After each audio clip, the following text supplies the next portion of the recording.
Hey friends, thanks for joining me, Jim Baroud, to hear a few insights from leaders who represent our innovation ecosystem.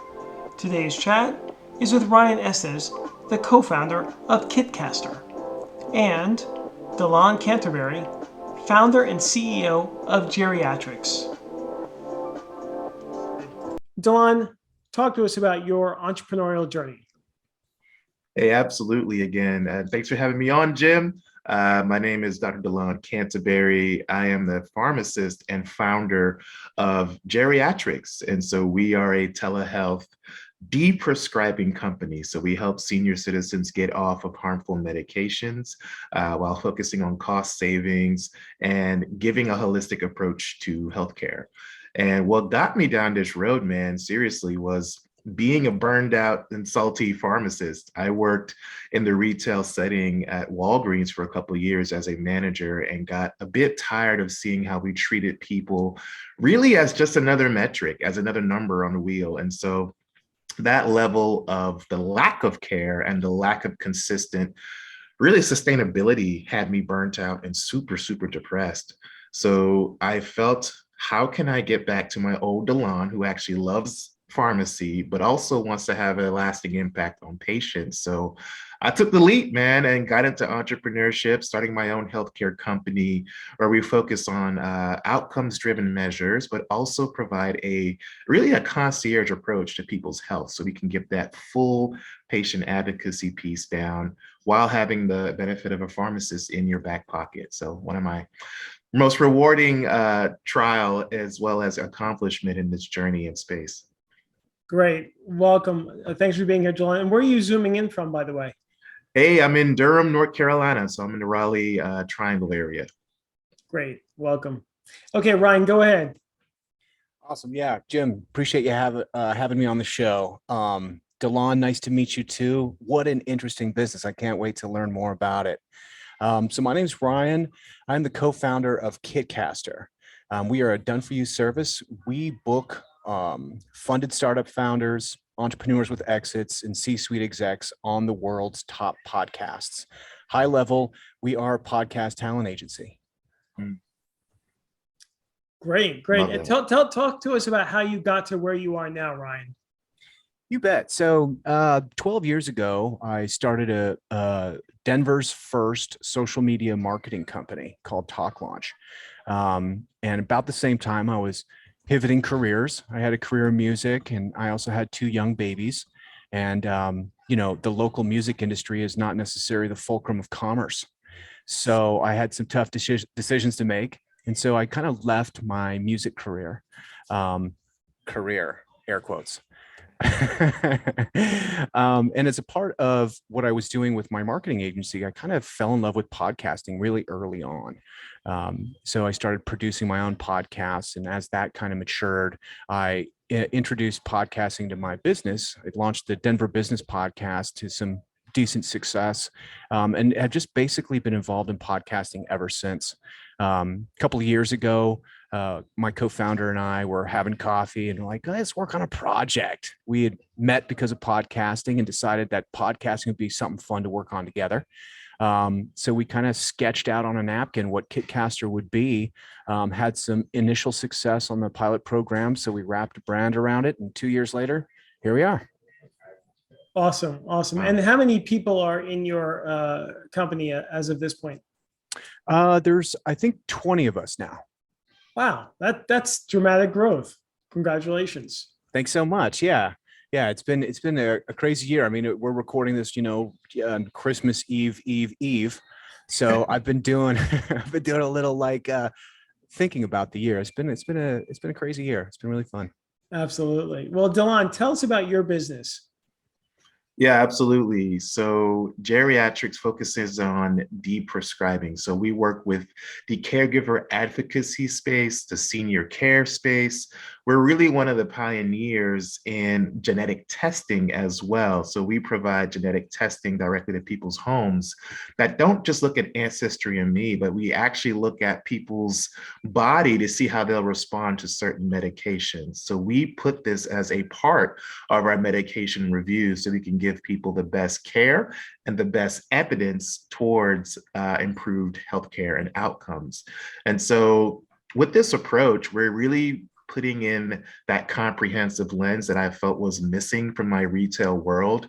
We're serving as advocates for our patients. We're serving as the voice when they have questions at the doctor's office. We're that liaison between the medical provider and the pharmacy if need be, and other insurance companies if necessary.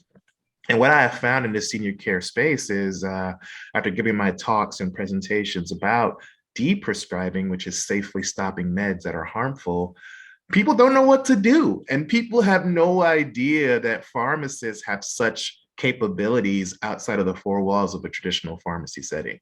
So not only am I a consultant, but I'm a patient advocate. I mean, I'm pretty much a motivator. I'm a lawyer in some essence, and we have different hats we play.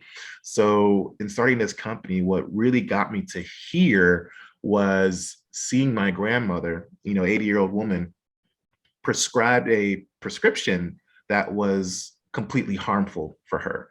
And this was while she was in a nursing home. So she was in a nursing home in New York, and I was a college student, but they gave her this harmful antipsychotic. And it was, we found out, just to sedate her, right? So here she is, kicked out of the very same nursing home that wrote the prescription. And then they cited, well, her behavior was unmanageable, so we can't deal with her. So imagine the headache that my parents had to go through moving my grandma from New York to Atlanta, bringing her home. Now they're full-time caregivers. Now they're trying to take care of her with no one to advocate and no one to manage how to maneuver the system. It left them very frustrated. They were both full-time employees as well. And my dad's a business owner. He's an accountant, and my mom's a teacher. So this happened and went on for 4 months, right? She struggled and walked out of the house, was confused, basically demented. And we eventually found out that it was a pharmacist, by the way, who identified that it was this one medication. So that's something that always hit home with me. And just having that space for seniors to be felt and listened to, especially their caregivers, was what I embodied my servant leadership model behind geriatrics to encompass. And so we addressed that need that could have killed my grandmother, but fortunately is why I'm here today to support other families in need of this service. Wow, I don't know of anything that could be done that could be more impactful, frankly. I've heard stories like that, and I helped take care of my 92-year-old mother. So I know advocacy and being on top of things is so important because mistakes happen, right? And tragically, and with tragic consequences. So that's a really important and impactful role you have, DeLon. So thanks for doing that. So Ryan, tell us about Kitcaster. So tell us about, it's 2 years and you're already up to 20 people. That's an amazing sort of accomplishment, particularly during a pandemic. Yeah. Yeah, I'm still processing DeLon's story here. It's really interesting. I'll get to that, but I have some questions. Like, I've never heard deprescribing before. That seems like a really important thing. How do you, I suppose doctors are kind of, I've heard they can be kind of arrogant. I don't know if that's right or not, but spot on. What does that kind of like confrontation look like? Or do you kind of reach out to the physician and say, I had some questions actually about this script here? Yeah, it's a mixture of both. So patients basically hire me.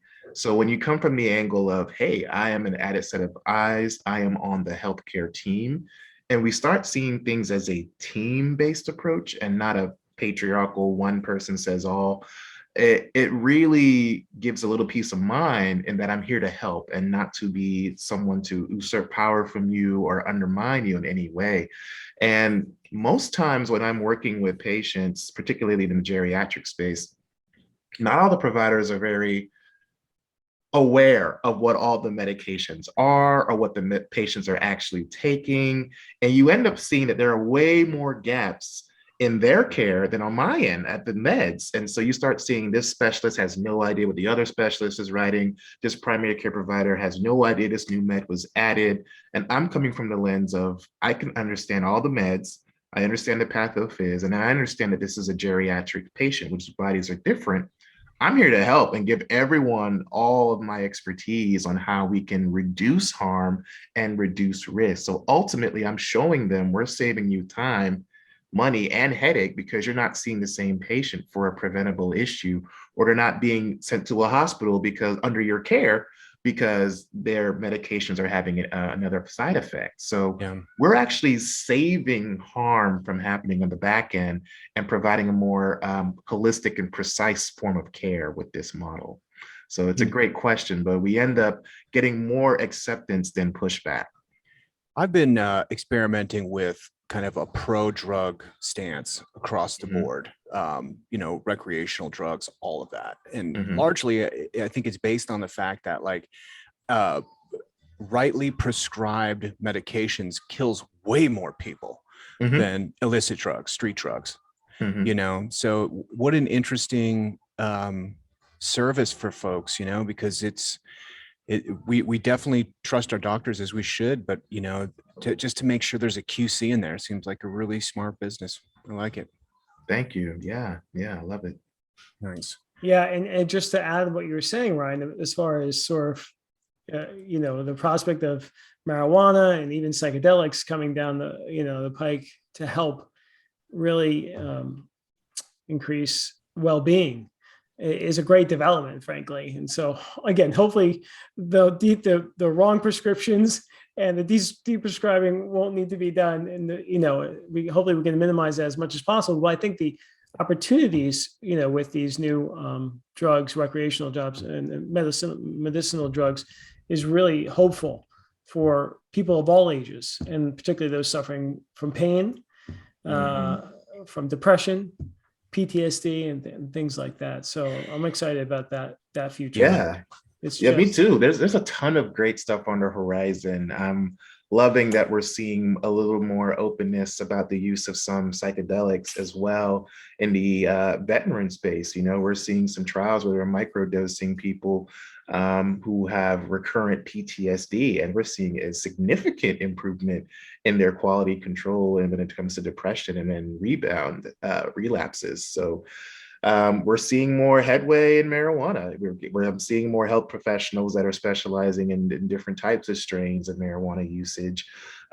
Even I'm seeing CBD for arthritis and different types of pain. So I'm very much open to the world of what we have to offer in this space, and of course, decriminalizing some of these drugs. But again, you nailed right on the head, man. We honestly lose about 275,000 people each year due to mismanaged medications.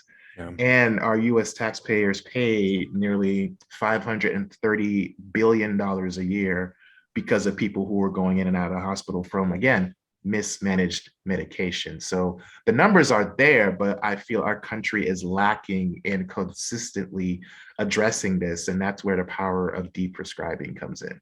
Well, and but people would be more comfortable with an advocate, I feel like, and I was maybe teasing doctors a little bit. I got a couple of good friends that are doctors. Sure. We need doctors for sure. And they have a very excruciatingly hard job. Yeah. Just practicing medicine is one thing, but the administrative side of the healthcare system, I've heard, is a bit of a cluster cuss. Yeah. So, but a part of that, and the prestige and respect that we give our doctors also maybe elicit a little bit of dishonesty. So if you're talking about medications, the doctor might say, okay, Ryan, how many alcoholic drinks do you have on a weekly basis? So I'm like, I don't know, 2 or 3 a week, when secretly I know I'm going home polishing off that bottle of scotch tonight.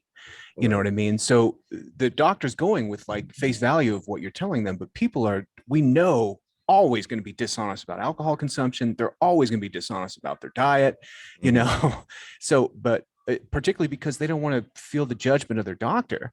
But if you Mm, have somebody like you, who's an advocate, who's in your corner, who's like, hey man, I'm here to make sure this cocktail of everything that's happening in your body is going to be okay. right. Maybe they have a little bit more, they're more welcoming to like trust you and be honest, and maybe through that honesty, kind of look in the mirror and say like, oh yeah, man, maybe you don't need any of these drugs if you stop drinking, or maybe you drink some water and take a walk or something. I don't know. Yeah. It's all around true. I mean, I don't come in with the white coat scaring people, raising their blood pressure up. So I get all the juicy details, to say the least, of certain parts they don't want to share with their provider. And seeing that, you have that level of trust that is nearly as unmatched when it comes to that level of transparency. So I always, again, come from an open heart and just want people to tell me, what I'll need to know that I can best help you. But this was a convo I literally had, 2 days ago.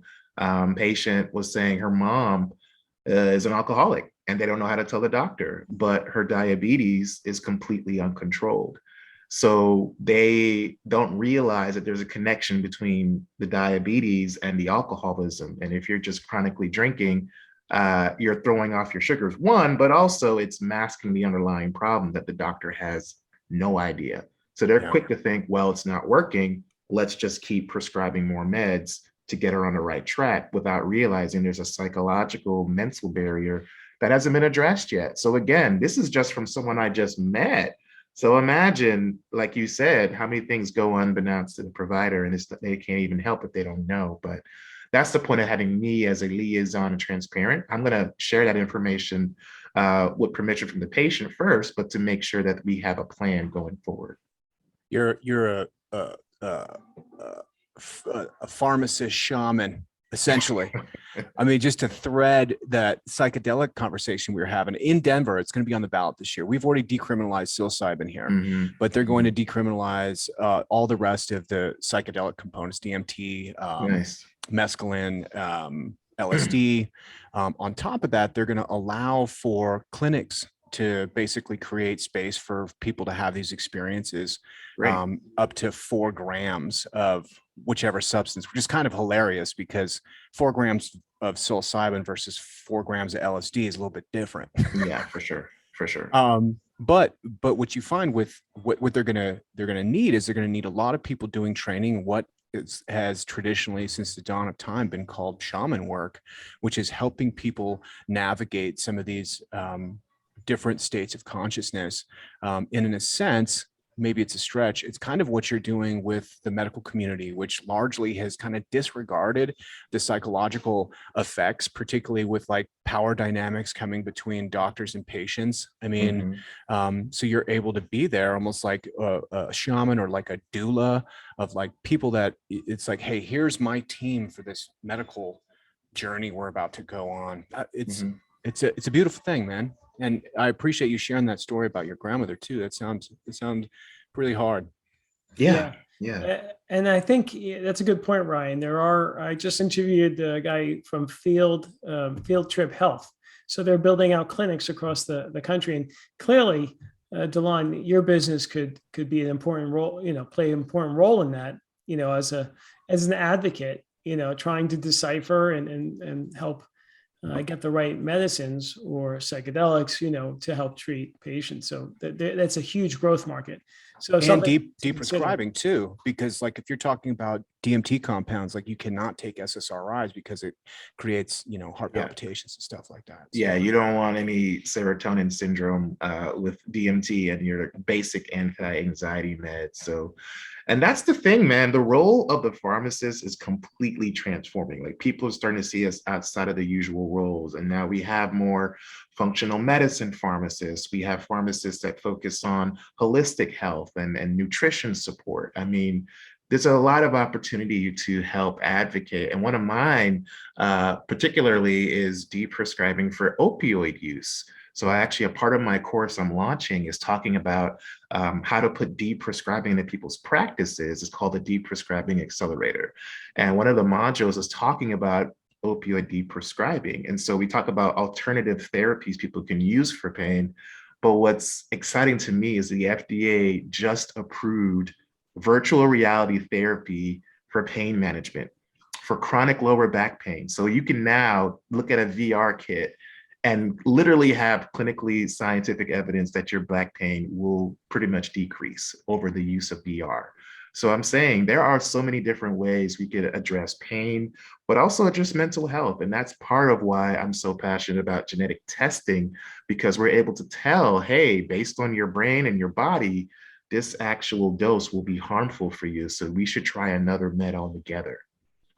Yeah, no, absolutely. It's a really fascinating space and so important because our system is so, complicated and problematic. So, Yeah. Ryan, as DeLon has to hire people as he grows his business, you've just scaled your company very quickly. And we know how hard it is to hire and retain employees these days. What's your secret sauce? Hiring and retaining employees. Boy, my secret sauce was removing myself from that process so I don't blow it. My problem is I fall in love with everybody and I can't make a good decision. So, my co-founder Brandy and our ops director, and largely Katie, our ops director, have done a fabulous job of finding folks across everywhere. What we've been using mostly is LinkedIn to get really qualified candidates. They usually go through, I think, 2 interviews. I feel like the interview process now is that it drags on and there's 4 interviews and it takes 6 weeks. I feel like it's really rude and disrespectful to the applicants. If folks get kind of into the second interview, we pass on them, we'll give them like an Amazon gift card or something to thank them for their time. So I think one thing that's really true about the company that we try to put into it is just a lot of care and decency, and I would say basic sanity. So it's hard to kind of get that out of an interview oftentimes. But, I think particularly because we're kind of on the tip of the spear as far as what's possible in media, we're getting folks that are communication experts, that are people who have worked in PR, that are looking for something novel. So I think part of that is why we've had such great success finding really awesome people, which we have. Got it. And what about the business, Ryan? Explain what you do, because I know DeLon has been on podcasts, but you also, that's the core of your business. Tell us about the podcasting business and how entrepreneurs and executives are using podcasts to market and brand themselves and help their companies grow. You bet. I mean, DeLon would be a fantastic candidate for Kitcaster. He's done on some podcasts, likes the medium already. Basically, what we do is just save time and money by doing it at a really high level. So we're working largely in the business categories with entrepreneurs, SaaS, B2B, tech startups, that kind of stuff. I think what all of our clients have in common is that they're insanely busy. And so our job first and foremost is to just weave podcast interviews into their calendar, kind of as frictionless as possible. If basically, we've got a 3-step process to kick it off and make sure we're doing that. The first is to really identify the outcomes they're looking for. So if DeLon comes out, he says, hey, I want to hire, I'm trying to recruit, I want to use podcasts for recruiting. But then that's going to inform the audience we want to speak to ultimately, and that will help us qualify the podcast that we'd like to go to book DeLon on. So we really spend a lot of time thinking about outcomes and audiences. Second step, we build media kits specifically for our podcast guests. Jim, you've probably seen a bunch of them. They all look really cool. They kind of have mission and identity components, classic headshot bio. We'll do kind of accomplishment timeline with personal and professional accomplishments, but we'll also really lean into the points that they want to make, the topics they want to talk about, the questions they'd like to be asked, kind of teeing up their best stories, because ultimately, people don't want to hear about products as much as they want to hear stories, and so we help bring that out. The third step is just what we do every day. Once with all that in hand, we go out and pitch, work the pre-production, and schedule all these podcasts for our clients. So typically we're doing about 3 podcast placements per client. Agreements we start with like a 6-month term, and just about everybody renews. I think we're 97% renewal rate. and just kind of modify the campaign as we go. So there's real no secret sauce to what we do other than like really caring and spending the time that it takes to like create good relationships. And how many podcasts are there now? I know it's been growing like crazy lately. Any sense? Can you give us any numbers? Oh boy. Yeah. I think the last time they kind of said something is like 2.5 million. But I think of active podcasts, there's about 500,000 active podcasts right now. So a lot of those folks are, you and your buddies talking about, Lord of the Rings or something, which isn't necessarily where we play. We need to have a really quality, well-produced show. It's got to be really integral to the message that our clients want to do. And they also have to have a great size audience. So we'll only book entrepreneurs on the top 10% globally ranked of podcasts. So we can kind of ensure that there's an audience for sure. I mean, if you're talking about an entrepreneurial audience, those might be very big podcasts. But if we're starting to really niche down, it might be really small podcasts that have very motivated listeners. So we'll kind of experiment with both and see what's the best fit. Got it. Now, DeLon, what's your experience been? I know you've been on many podcasts. Tell us what your experience has been and maybe an anecdote of something good that's happened after a podcast? Yeah, been on dozens, honestly, in the last year. And this has been my first one was actually last year. So man, it's been quite a few. It's been quite a ride. And in the pharmacy world, the community is pretty tight. So you end up on one and it ends up being a circuit of people you end up running through. So I've had such pleasure and welcoming from the pharmacy podcast space, where I've actually been invited with the Pharmacy Podcast Network to consider becoming one of their own and having my own podcast channel. I'm still playing with that idea, but that, my friend, is where this journey has taken me. I have told my story about basically my grandma and why I started my company, and it has been such a sigh of relief for fellow pharmacists who are really heartbroken, man. Our field is a little tough right now. They're burned out from COVID. They're burned out from terrible working conditions. People are now picking up on the energy behind why we're so frustrated. So now the secret's out the bag. People want to know what pharmacists are thinking. And now, because of this new attention, it's given me space and other fellow entrepreneurs to talk about the problem and to change our mindset. So I've ran the circuit on several dozens of pharmacy podcasts, but it's been amazing. I've ended up being on a podcast in Dubai. My first international podcast happened this year with another international pharmacy network of people and entrepreneurs who honestly don't see Black male pharmacists doing what I'm doing. And so when you have that type of role model and insight, it gives people hope who otherwise don't even see that as an opportunity. So the blessings are endless. I've had patients who've reached out. I've had strategic partners who've listened on their way to work, and they're like, "Oh man, I gotta talk to you."